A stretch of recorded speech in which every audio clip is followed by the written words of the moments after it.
proses pengecetan.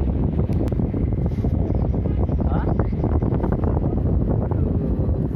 Jangan ada menepal. Proses pengecetan juga. Oh ya ada juga.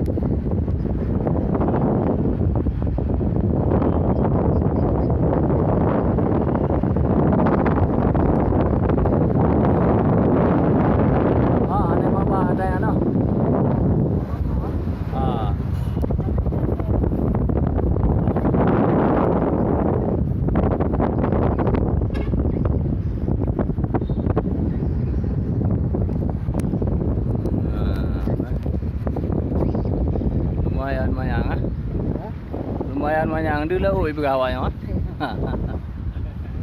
Dulu. Awak chat lagi dalam sawah dia.